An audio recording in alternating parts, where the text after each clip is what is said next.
pension schemes that are typically organized at the place of employment. We think of them as workplace pensions, and they are often a supplement.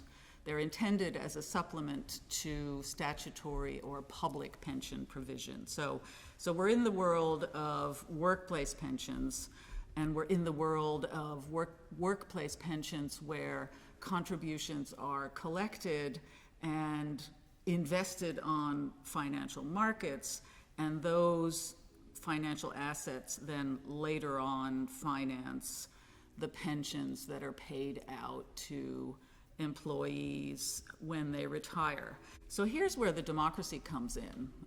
It's not electoral democracy in the same sense as public pension provision, where elected politicians in parliament, in government, are making decisions about how to organize and govern public pensions. When we're talking about workplace pensions and we're talking about funded workplace pensions, there are lots of decisions to be made. There's the choice of investment, the types of risks that financial managers take, the type of investment, for example. Should investments be ethical? Should they be focused on sustainable environmental concerns? Should they exclude certain types of companies, like those that employ child labor or that produce weapons or tobacco products? All of these kinds of things.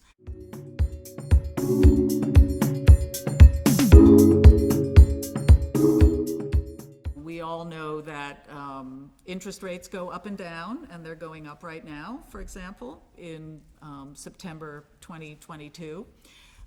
We also know that financial markets sometimes are exuberant, and sometimes they experience a downturn. So again, September 2022, financial markets are not registering high returns. They are, in fact, the pension schemes in European countries that invest on financial markets are losing money, for example.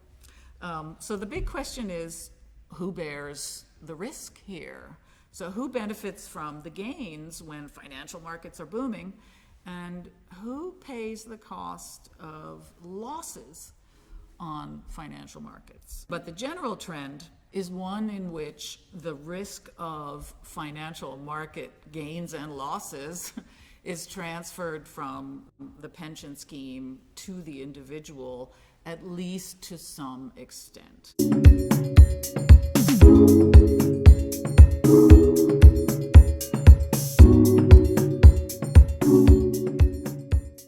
I just want to emphasize that we're focusing on labor market schemes. So we're focusing on that type of workplace pension that is capital funded. So two things are important. One is the fact that these are labor market schemes, and so they are related to previous income in almost all cases.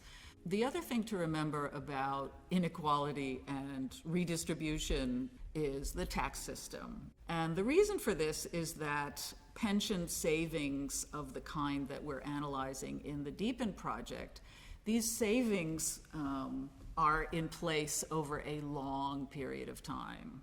So it matters whether the contributions that are paid into the funded pension scheme are exempt from tax or not, and it matters whether the investment returns that build up over time, whether these are exempt from tax, and it matters whether the income, the actual pension, the annuity, or the pension payments that a worker receives when they retire, it matters whether this income is taxed.